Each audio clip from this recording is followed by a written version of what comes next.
Sigurd the Volsung, Chapter 5. This is on page 494 of your textbook. Sigurd forgets Brunhild and marries Gudrun. Then he helps Gunnar win Brunhild as his bride. Gudrun reveals the truth to Brunhild. After a journey of many days, Sigurd came to the palace of King Giuki, who ruled a kingdom south of the Rhine River.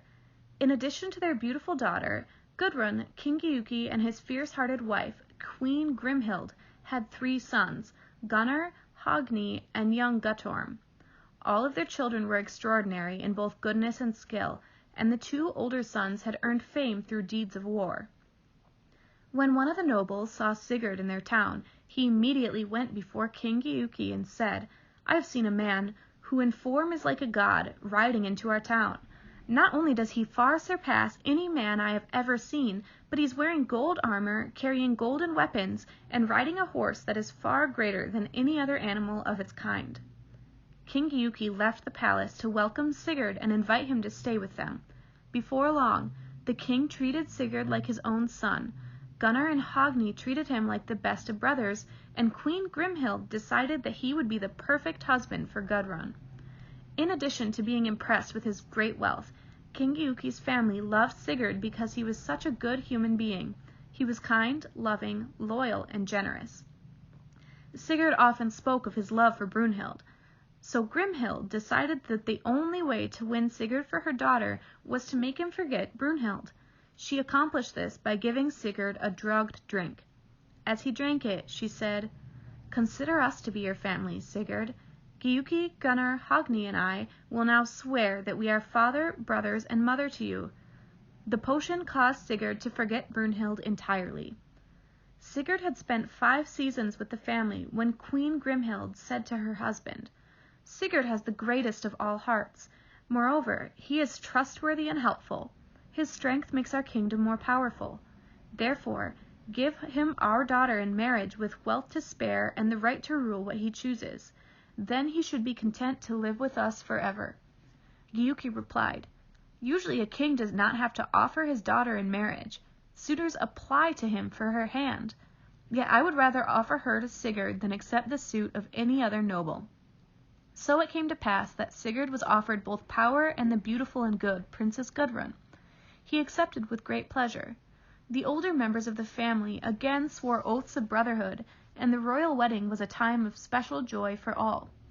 With King Giuki's sons, Sigurd pursued the arts of war, returning home victorious and bearing great treasure in addition to glory, honor, and fame. He gave the part of Fafnir's heart that he had saved to Gudrun to eat, and she became even more wise and kind.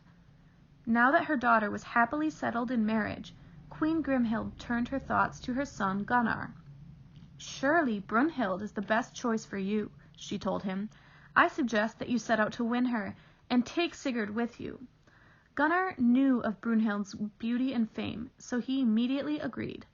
In high spirits, Gunnar, Hogni, and Sigurd approached Brunhild's father. When Gunnar asked for her hand in marriage, her father replied, "Brunhild will wed only the man whom she freely chooses. In order to win her, you must go to her castle high on Hindfell and ride through the wall of roaring flames around her golden shield hall." When the brothers arrived at the castle, Gunnar could not make his horse ride into the flames. No matter how he spurred and struck him, the horse would rear in terror and withdraw. So Gunnar said to Sigurd, "My horse will never carry me through the fire. Will you lend me Granny?" Sigurd did so willingly, but Granny would not take one step with Gunnar on his back. "Granny will carry no one but you," Gunnar exclaimed. "Let us practice the art of shape-changing that my mother has taught us. Make yourself look just like me, and in my name ride Granny through the flames and win Brunhild for me. Meanwhile, I will remain here, looking just like you." Having no memory of Brunhild and their love, Sigurd agreed to the adventure. He assumed Gunnar's shape, climbed upon Granny, took his sword in his hand, and spurred Granny into the heart of the raging flames. As Granny passed through the fire, the flames roared with an even greater fury and stretched their fiery fingers to the heavens above them, while the earth shook beneath the horse's feet. Nonetheless, Granny carried Sigurd safely through the blaze.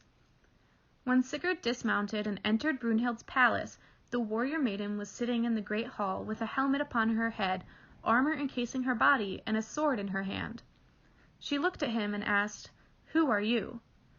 "I am Gunnar, son of Giuki," Sigurd replied, "and I have come to claim you as my wife, for I have spoken with your father and have ridden through the flames that surround your hall." "Do not speak to me of marriage, Gunnar," Brunhild replied, "unless you are the best of all men who walk upon the earth. You will have to combat all who would be suitors of mine, and I am reluctant to give up the life of a warrior, which I so enjoy."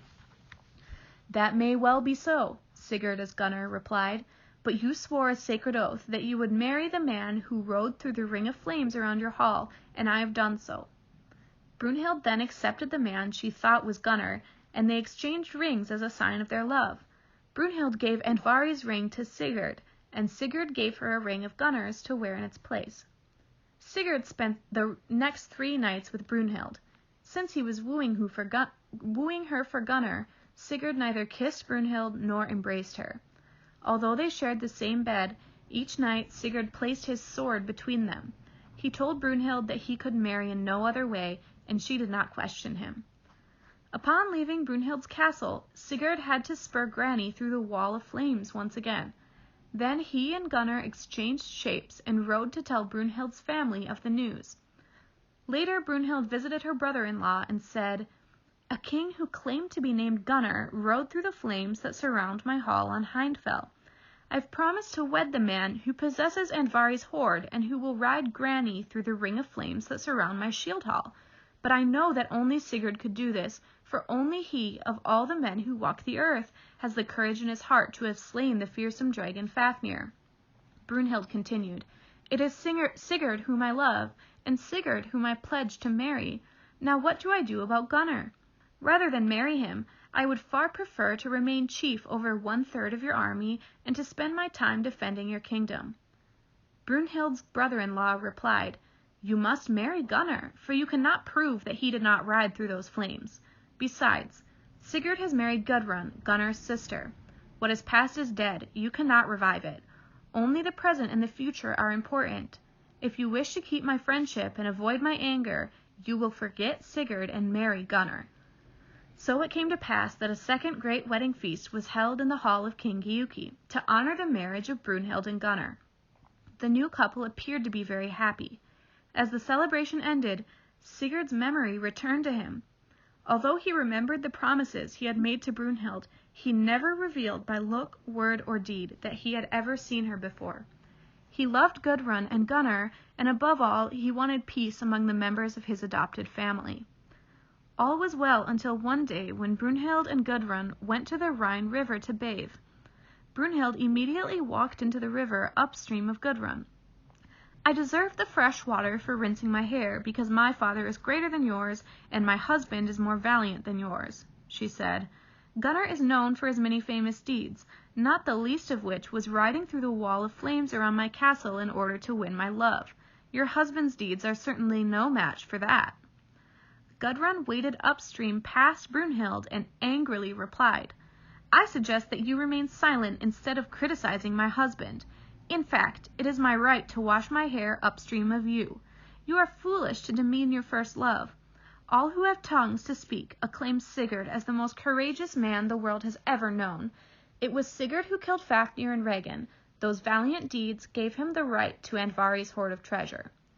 Brunhild replied, "Well, it was Gunnar, not Sigurd, who rode through the raging fire that surrounds my shield hall, and that took far more courage than the slaying of Fafnir." Gudrun laughed and said, "Brunhild, do you really think it was my brother who rode through those flames? Only Sigurd could have done that. He wooed you in Gunnar's name and shape, because Gunnar could not do it himself. You gave Andvari's ring to the man who shared your bed, and he gave it to me.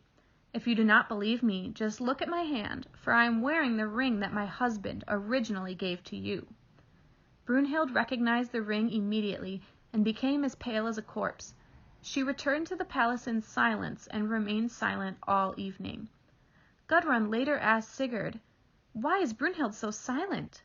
Is she not happy being famous, wealthy, and married to the man of her choice? I think I will ask her about it tomorrow." "Do no such thing, Gudrun," Sigurd replied, "for you will be very sorry if you do. But Gudrun could not let the matter rest. The next day she said, "What is the matter, Brunhild? Did our conversation yesterday bother you, or is something else the matter?" "You must have a cruel heart to return to that subject," Brunhild replied. "Do not pry into matters that are not good for you to know." "What can you have against me?" Gudrun asked. "I have done nothing to hurt you." "I will not forgive you for having Sigurd when he belonged to me. Gunnar may be wealthy and strong, but Sigurd killed the fearsome dragon Fafnir, and that is a greater deed than all of Gunnar's deeds. And Sigurd, not Gunnar, rode through the ring of flames that surround my shield hall."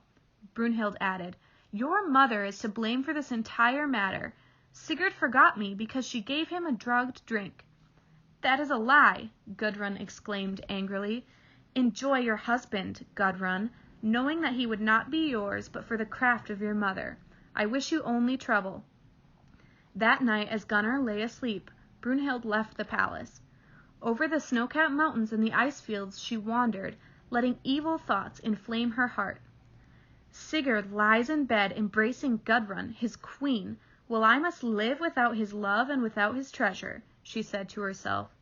"My only joy will be in revenge." That ends chapter 5 of Sigurd the Volsung.